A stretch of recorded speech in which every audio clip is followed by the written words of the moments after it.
Prontinho. O Eric gostou do lustre, vai ficar com a foto do lustre agora. Ai, gente, peraí, deixa eu colocar aqui no relógio. Cadê o relógio? Calma aí.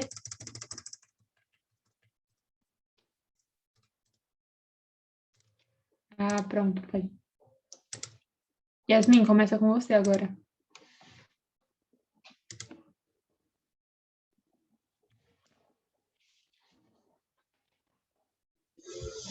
Oi, sou eu de novo. Forma de colonização. Primeiro, eu vou explicar o que é um pacto colonial. É uma relação econômica entre a metrópole e a colônia. E ela tinha uma função de institucionalizar a finalidade da colônia e enriquecer a metrópole. Normalmente, as colônias do continente americano elas eram organizadas para exploração. Mas na América Inglesa, tinha, além desse modelo de exploração, tinha também a forma de povoamento.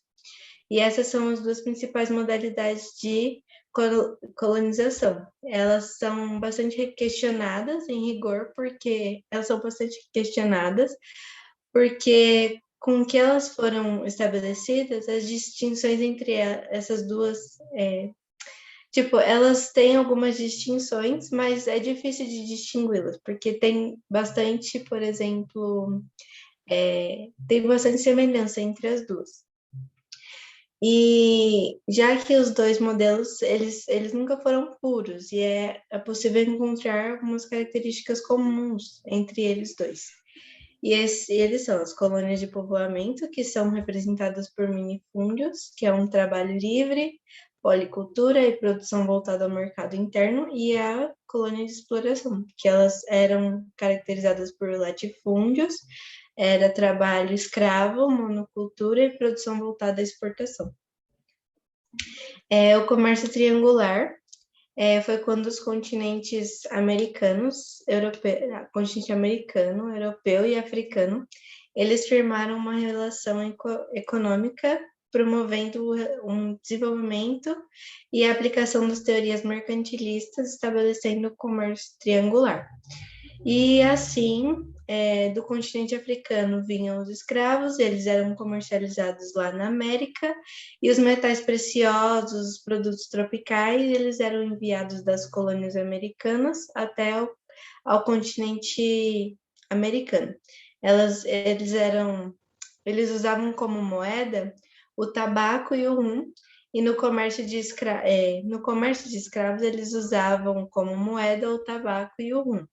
E era possível perceber que os navios eles ligavam esses três continentes. Geralmente esses navios sempre iam cheios de um lugar para o outro.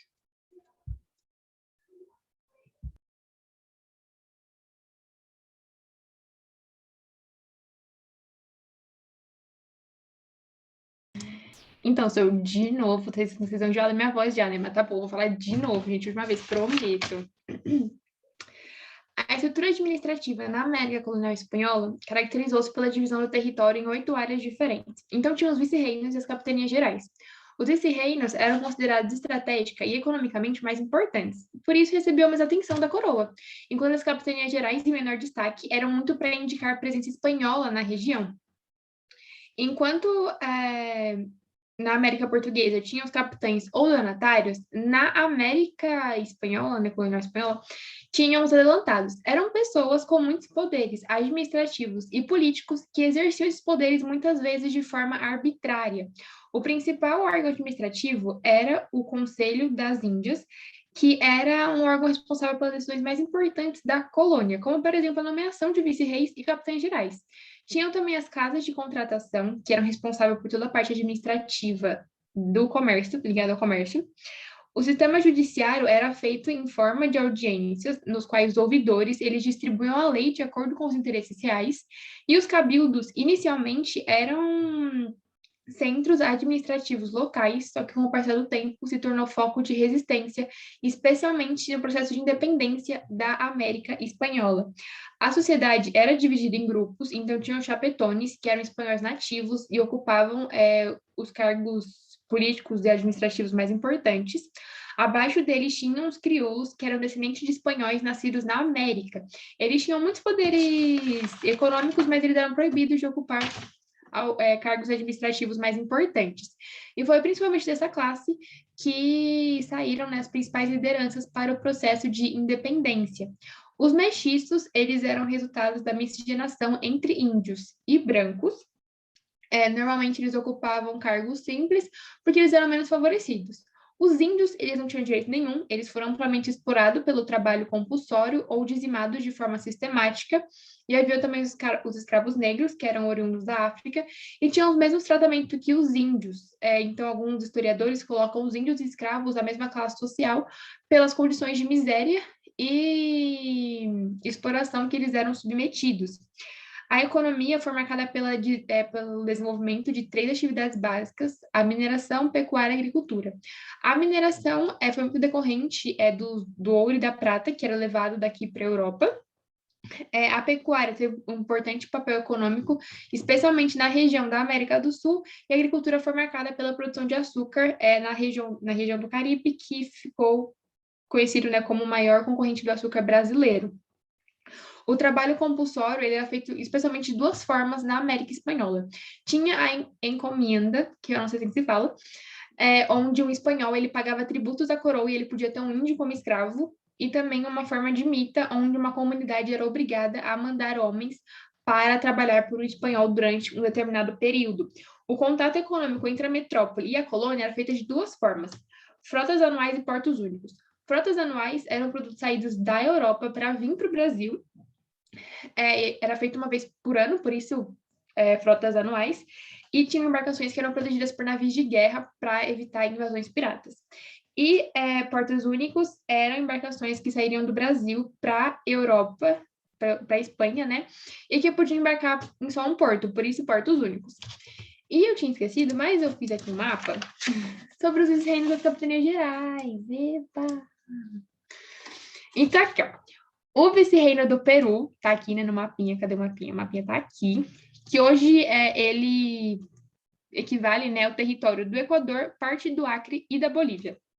A Capitania-Geral da Guatemala, hoje... Cadê Guatemala aqui? Hoje seria os territórios de El Salvador, Guatemala, Honduras e Nicarágua. Vice-reino da Nova Espanha, que hoje seria o sudoeste dos Estados Unidos e a América Central. A América Portuguesa era aqui, Brasil. O vice-reino da Nova Granada, tá aqui, que seria hoje o Panamá e a Colômbia, o vice-reino do Rio da Prata, que hoje seriam o Paraguai, o Uruguai e a Argentina, a Capitania-Geral do Chile, tá aqui, que hoje equivale ao Chile, a Capitania-Geral de Cuba, que hoje também equivale ao Cuba, e a Capitania-Geral da Venezuela, que tá aqui, que também equivale à Venezuela. Acabou! Bom, sou eu de novo, e agora eu vou falar um pouquinho sobre os ingleses na América colonial. A Inglaterra era uma grande potência naquela época, porém, foi um país que teve um atraso muito grande no processo de expedições. Então, eles começaram as expedições deles muito depois dos outros países, enquanto alguns países, algumas potências da época já tinham colonizado vários lugares, a Inglaterra ainda estava atrasada. Porém, o fato dela ter começado posteriormente não fez com que ela fracassasse ou conseguisse menos terras, foi pelo contrário, na verdade. Eles colonizaram bastante terras. As saídas de expedições em massa começaram durante a dinastia Stuart, e eles tiveram muito apoio da Companhia de Londres. Foi durante essa dinastia que o governo começou a incentivar os navegadores a saírem e buscarem terras novas para expandir o domínio deles. As regiões que eles colonizaram na América, principalmente, são algumas regiões dos Estados Unidos, e, em especial, eles fizeram colônias do norte ao sul na região, e eles têm uma influência muito grande sobre o país, né, tecnicamente, tanto é que os norte-americanos, eles falam inglês. As colônias do sul, nós podemos destacar Maryland, a Geórgia, a Carolina do Sul e a Virgínia. Nas colônias do norte tem Connecticut, Massachusetts, Rhode Island e New Hampshire. Nas colônias centrais tem Delaware, New Jersey, Pensilvânia e New York, que é Nova York. E os sistemas de colonização deles seriam povoamento, self-government, que seriam os serviços contratos, e a exploração. Então, pelo fato deles terem sido colonizados posteriormente, o processo de organização dentro dessas colônias foram mais rápidos e diferentes do que foi, por exemplo, em Portugal e a Espanha aqui no Brasil. A influência deles foi muito rápida e eles trouxeram, de certa forma, muita modernização, digamos assim, muita expansão de uma maneira muito rápida. Então, o país basicamente expandiu de uma forma muito rápida. E uma curiosidade é que o nome das colônias, algumas como, por exemplo, a Virgínia, foram dados em homenagem a pessoas importantes da Inglaterra na época. E é isso.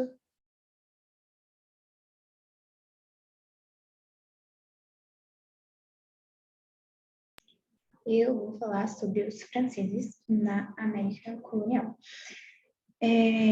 Por conta de conflitos internos, a França passou o século XVI sem conseguir negociar nada com a América. Entre esses conflitos estava que eles estavam tentando impedir a dinastia Habsburgo, eu não sei se é assim que pronuncia, não sei se é assim que fala, mas a gente vai ver o que é, porque eles já tinham eles já dominavam a região, eles já dominavam o Império Romano Germânico e território espanhol. Então, se eles dominassem mais áreas da Europa, a França ficaria muito vulnerável. Por isso, eles só começaram o período de colonização depois que esses conflitos terminaram. Mas depois disso, eles mandaram muitos representantes franceses para a América. Dentre eles tinha o italiano, Giovanni Verrazzano. Tá o nomezinho ali, Giovanni alguma coisa. Ele estava tentando estabelecer contato com pessoas influentes lá, e para começar a colonização... Meu Deus, a Maria tá rindo da minha cara porque eu não sei falar. Para de rir, Maria. Nesses novos contatos, eles fundaram a Nova França, que é o atual território do Canadá. Mas com essa ideia de colonização, eles acabaram gastando muitos recursos na exploração. Por isso, faltou muita mão de obra. Eles começaram a fazer acordos com os camponeses para que eles ajudassem. Tinham um tratado lá que falava: se você trabalhar 3 anos para nós, a gente dá terra para vocês. Era mentira, mas eles caíram nessa. Tinha os negócios também de que se a mulher casasse na Nova França, o governo ia dar terras para os maridos delas e tudo mais. Também era mentira, eles também caíram nessa. Depois disso também, a França ficou pouco tempo na América... Desculpa, foi rapidão. Também ficou pouco tempo em territórios portugueses, mas lá eles já conseguiram fundar a França Equinocial e a França Antártica. A Maria falando comigo, que bonitinha.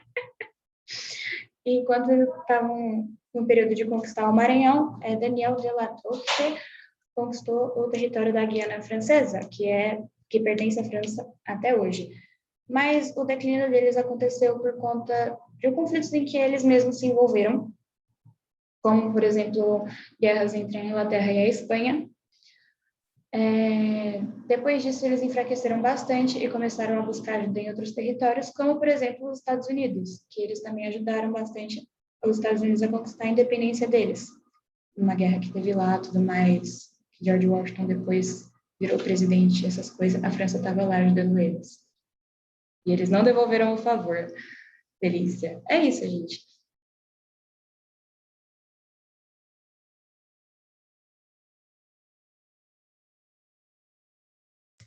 Acabou. Gente, sério. Eu tô igualzinha a Ana em Frozen, quando ela tem a graça naquela corda. Tipo... Tá ligado? Aquela cai no lago também. Eu tô assim. Gente, mas sério, eu tô idêntica. Gente, eu fiz isso daqui, ó. Gente, eu sou a Ana na vida real com esse cabelo. Mas, oi, Sor, tudo bom? Oi, professor. Oi, tudo bom? Gente, chama uma coisa aqui. É isso, né, gente? De que todo mundo falou. Eu me perdi Vou dar um muito coração na pra vocês. segunda parte. Eu sabia a primeira bonitinho, porque era só nome, Gente, é porque assim, que morreu, que teve filho. eu não tava Aí rindo veio da esse Gabi. bagulho de território, colonização, eu me perdi. Eu tava rindo da cara que o Giovanni fez. Porque, gente, o Giovanni faz tipo assim. Para. Gabriela! Ele fica rindo da minha desgraça também, vocês tudo. Nossa, eu não gosto de Para, eu não vocês. tava. Ah, eu tava rindo, entendeu? Porque eu olho pra ele, entendeu? Aí eu tava rindo. Mas é isso, gente. É isso que dá quando eu colocar tópico. Quando eu não Amarelo. sei o tópico, eu tenho que ler. É isso. É isso.